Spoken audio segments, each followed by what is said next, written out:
What happened to soda fountains? There was a time when getting a soda wasn't something you grabbed from a fridge or a vending machine. It was something you ordered, sat down for, and experienced. You'd walk into a pharmacy or a diner, take a seat at the counter, and watch as someone mixed flavored syrups, carbonated water, ice cream, and ice into something that felt more like a treat than a drink. And then, almost quietly, those places started disappearing. So, what happened to soda fountains? And why did one of America's most social everyday spaces simply fade away? When soda was a health drink, what happened to soda fountains? There was a time when getting a soda wasn't something you grabbed from a refrigerator or a vending machine. It was an experience. You walked into a pharmacy or neighborhood diner, took a seat at a polished counter, and watched someone carefully mix flavored syrups, carbonated water, ice cream, and crushed ice into a drink made just for you.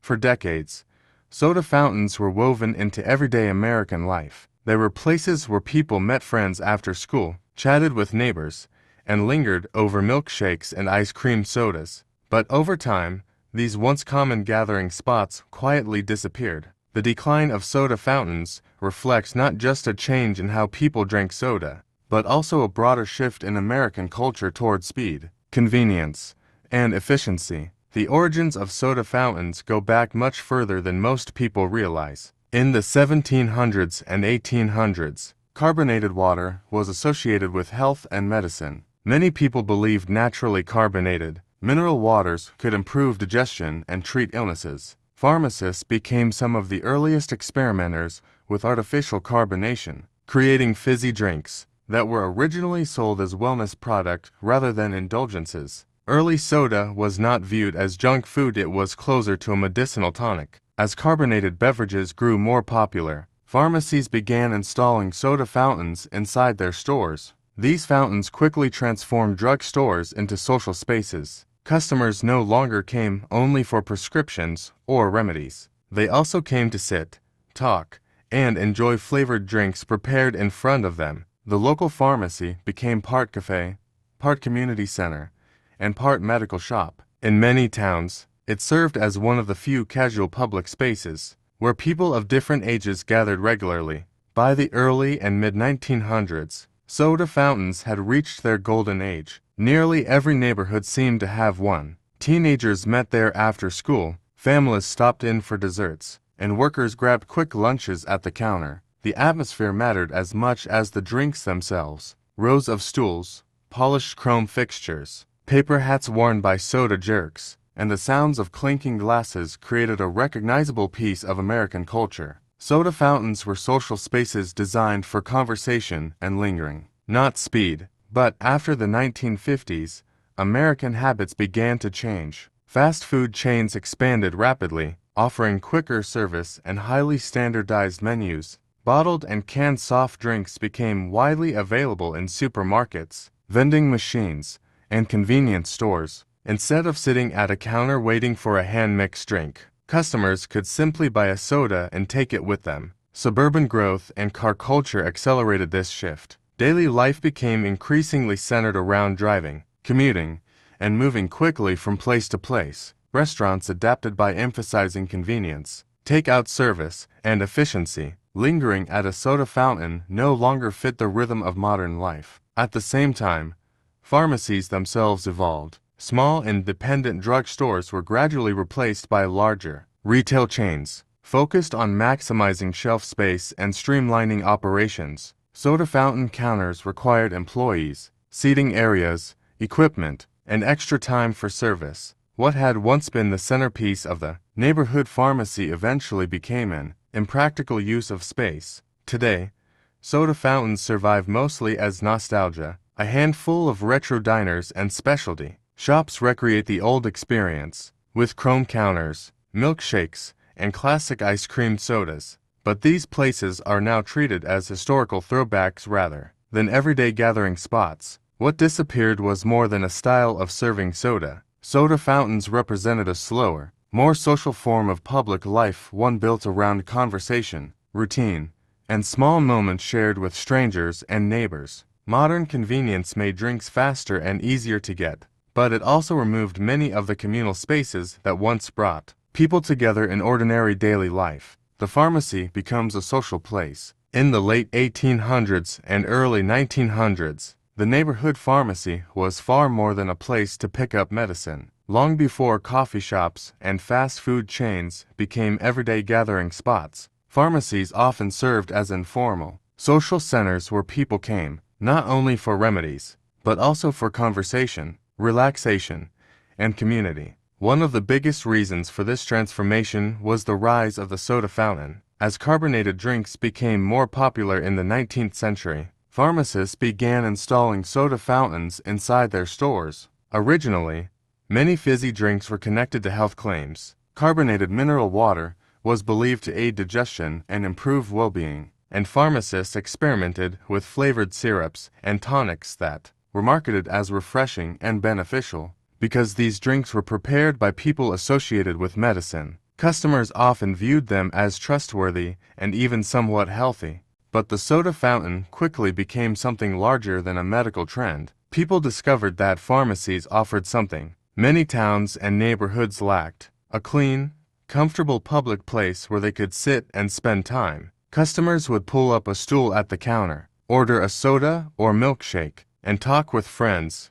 neighbors, or the soda jerk behind the counter. Unlike bars or saloons, pharmacies were considered respectable and family-friendly, making them popular with women, teenagers, and families alike. In many communities, the pharmacy became a daily meeting point. Teenagers gathered after school for ice cream sodas and phosphates. Workers stopped in during lunch breaks. Families visited after church or while shopping downtown. Even casual errands often turned into social occasions, because people expected to see familiar faces there. The design of soda fountains encouraged interaction. Long counters placed customers side by side, making conversation natural. Drinks were made in full view of everyone, turning preparation into part of the experience. The sounds of clinking glasses, spinning milkshake mixers, and carbonated water rushing from taps created an atmosphere that felt lively and welcoming. Pharmacies also occupied a unique place in American life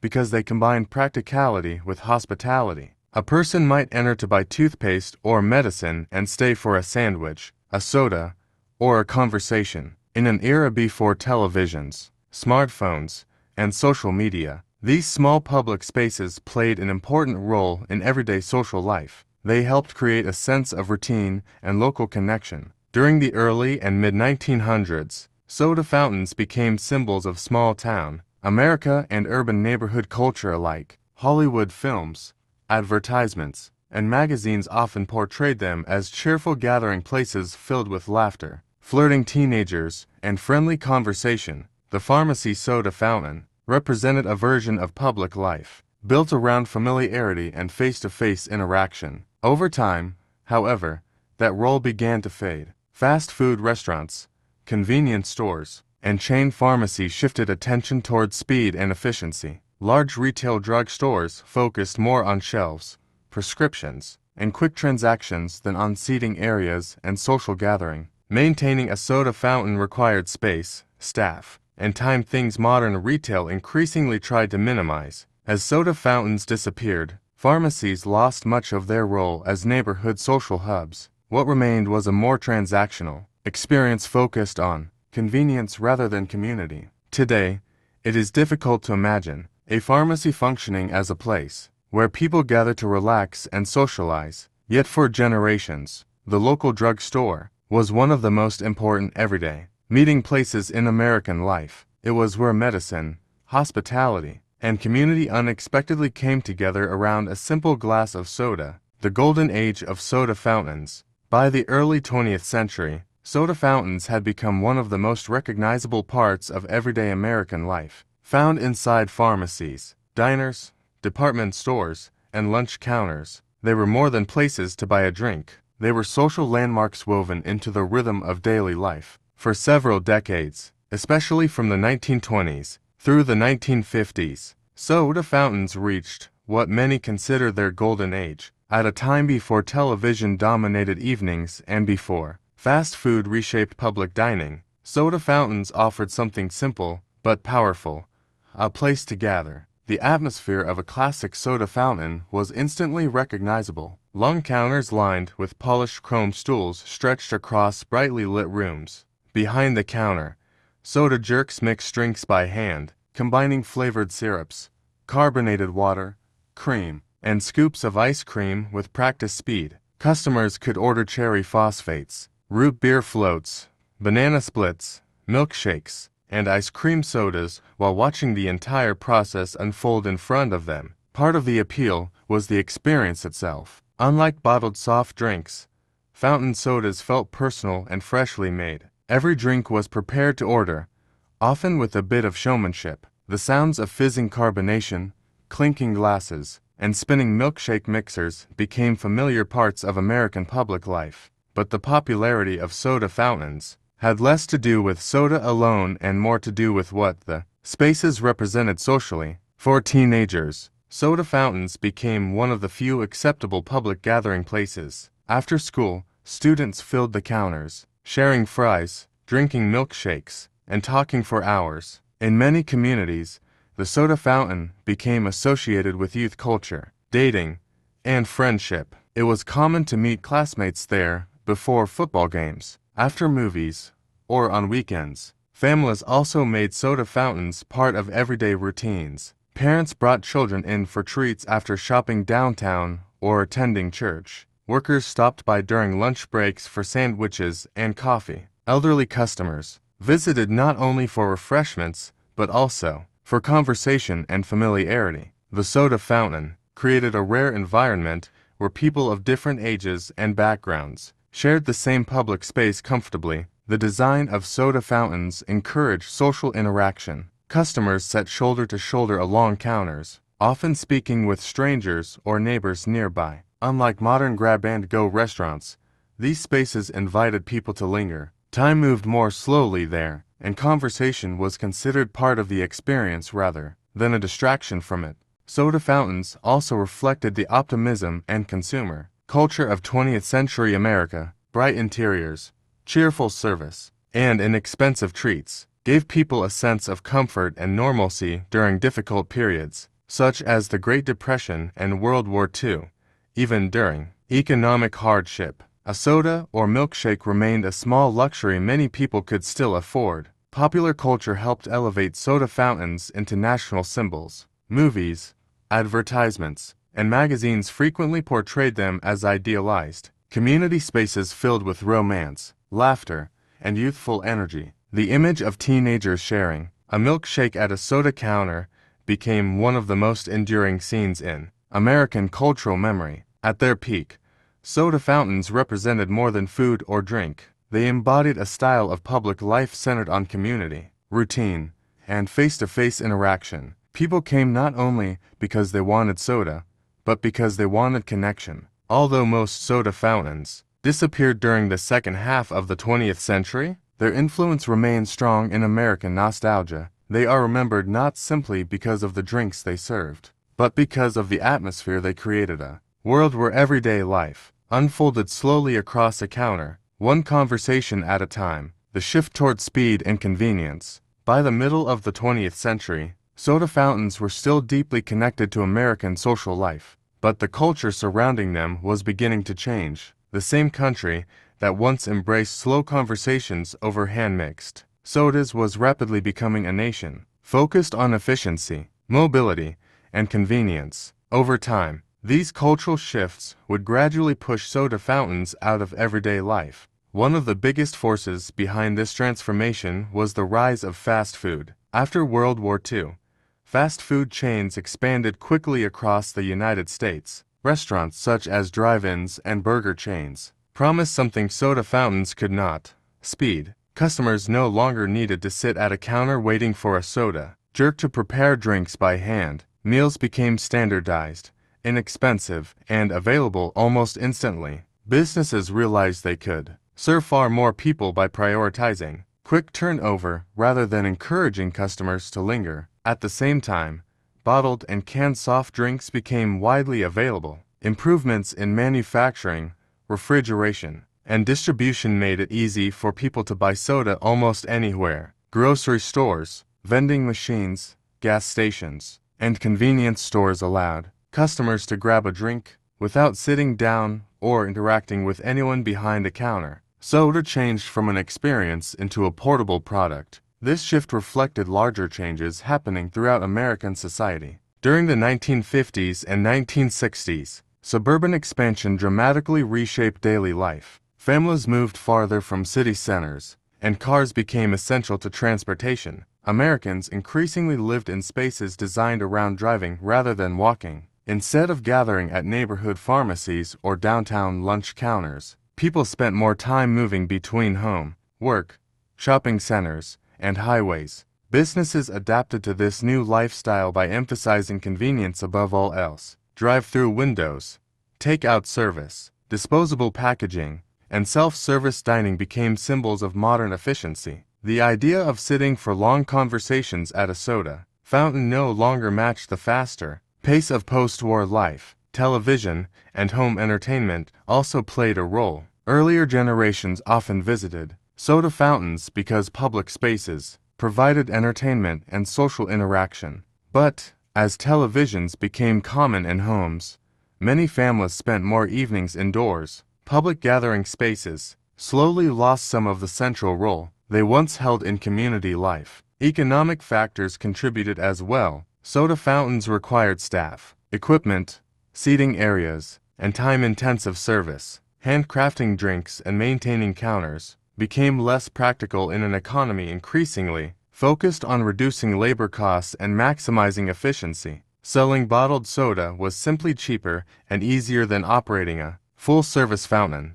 As pharmacies evolved into larger retail chains, many owners removed soda counters to create more shelf space for products and prescriptions. What had once served as a social centerpiece became financially difficult to justify. One by one, soda fountains disappeared from stores across the country. The change happened gradually enough that many people barely noticed it at first. There was no single moment when soda fountains vanished. Instead, they slowly faded as American habits shifted toward convenience and speed. What disappeared was not just a style of serving soda, but a slower kind of public life. Soda fountains encouraged people to pause, talk, and spend time together in shared spaces. Modern convenience made food and drinks faster to obtain, but it also reduced many of the everyday interactions that once happened naturally in places like the neighborhood drugstore. In many ways, the decline of soda fountains tells a larger story about 20th century America itself. As technology, transportation, and business models changed, efficiency increasingly replaced experience. The soda fountain, once a symbol of community and connection, became a reminder of a slower era that modern life gradually left behind. Pharmacies lose their social role. For much of the late 19th and early 20th centuries, pharmacies were among the most important social spaces in American communities. People visited not only to buy medicine, but also to meet friends, enjoy a meal, or spend time at the soda fountain counter. The neighborhood drugstore was a familiar, gathering place where daily life unfolded through conversation, routine, and personal interaction. Over time, however, pharmacies began to change. As retail businesses modernized and American lifestyles became faster and more convenience-driven, pharmacies gradually lost the social role they once played. One major reason was the decline of independent neighborhood drugstores. For decades, many pharmacies were small local businesses run by owners who personally knew their customers. These stores often served as community anchors where people stopped in regularly, even without needing medicine. Soda fountains, lunch counters, and seating areas encouraged customers to stay, socialize, and treat the pharmacy as part of everyday life. But during the second half of the 20th century, large chain pharmacies expanded rapidly across the country. Companies focused on efficiency, consistency, and maximizing retail space. Pharmacies became larger and more standardized, with long aisles of packaged product replacing counters and seating areas. The emphasis shifted away from hospitality and toward speed and convenience. Soda fountains were one of the first features to disappear. Operating a soda fountain required extra employees, specialized equipment, seating space, and time-intensive service. Drinks had to be prepared by hand, tables cleaned, and customers attended to individually, in a business environment increasingly focused on reducing costs and serving more customers quickly, soda fountains no longer made economic sense. Consumer habits were also changing. Bottled soft drinks became available almost everywhere, making hand-mixed sodas less necessary. Fast food restaurants offered cheaper meals and quicker service, while supermarkets and convenience stores provided easier access to snacks and beverages. Customers no longer depended on pharmacies as places to gather socially because other forms of entertainment and dining had taken their place. Suburban growth further weakened the community role of local pharmacies. In earlier decades, many people lived within walking distance of neighborhood stores and visited them regularly. As suburbs spread outward and car culture became dominant, shopping became more centralized and less personal. Instead of visiting small community drugstores,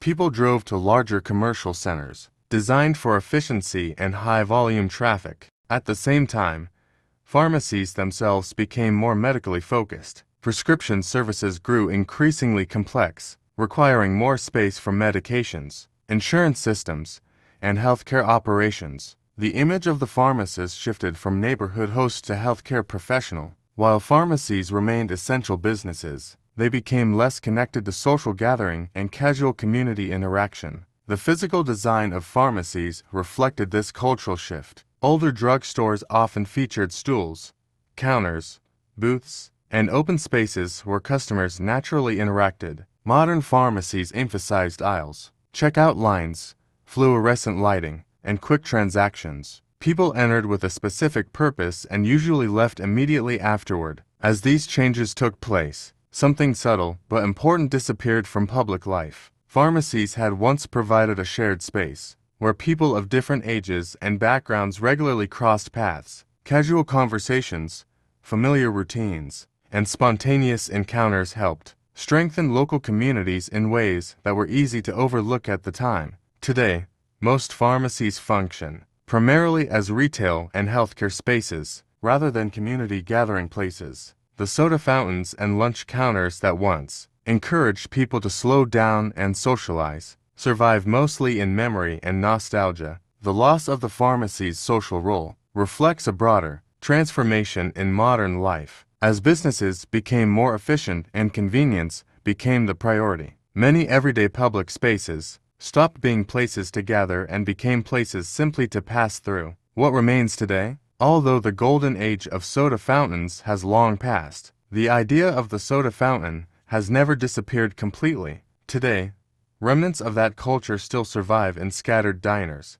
retro ice cream shops, and historic pharmacies that preserve the experience, a piece of Americana. But what remains now is very different from what soda fountains once were. Instead of serving as ordinary parts of daily life, they exist mostly as symbols of nostalgia and cultural memory. In many modern towns and cities, the closest equivalent to the old soda fountain is a fast food restaurant, coffee chain, or convenience store. Soft drinks are still everywhere, but the experience surrounding them has changed entirely. Most beverages are now purchased quickly from vending machines, drive-through windows, refrigerated shelves, or self-service soda dispensers. The focus is no longer on preparation, conversation, or lingering. It is on speed and convenience. A few traditional soda fountains still operate today, often inside restored diners or historic drug stores. These places recreate the atmosphere of the early 20th century with chrome stools, spinning milkshake mixers, handwritten menus, and handcrafted ice cream sodas. Customers visit not only for the drinks, but also for the feeling of stepping briefly into another era. The experience has become less about routine, daily life, and more about preserving history. For many people, soda fountains now represent a form of nostalgia for a slower and more personal kind of public culture. Older generations remember them as places where neighbors knew each other. Teenagers gathered after school, and families spent time together without rushing. Younger generations often encounter soda fountains through movies, television, or retro-themed restaurants that celebrate the aesthetics of mid-century America. The survival of these spaces reveals something important about what people still value. Even in a world dominated by smartphones, delivery apps, and drive-through service. Many people continue to seek environments that feel social, local, and human. The popularity of vintage diners, artisanal ice cream shops, and community cafes suggests that the desire for shared public spaces never fully disappeared. It simply changed form. At the same time, modern life offers fewer casual gathering places than in the past. Earlier generations regularly interacted in public spaces such as soda fountains, neighborhood pharmacies, barber shops, and local diners. These places encourage spontaneous conversations and repeated social contact between neighbors. Today, many interactions are more isolated, rushed, or digital. People often move quickly through commercial spaces without speaking to anyone beyond a brief transaction. In that sense, the decline of soda fountains reflects more than a change in food culture. It reflects a broader shift in how communities function and how people spend time together. Soda fountains once provided a small but meaningful pause in everyday life, a place where people sat side by side, shared conversations, and participated in a common public experience. What remains today is mostly the memory of that atmosphere. The image of the soda fountain endures because it represents something many people still long for: slower routines, familiar faces, and spaces designed for connection rather than efficiency. While modern society has gained speed and convenience, it has also lost many of the ordinary places where community once formed naturally. The soda fountain may no longer sit at the center of American life, but its legacy survives as a reminder that even simple everyday spaces can shape how people connect with one another.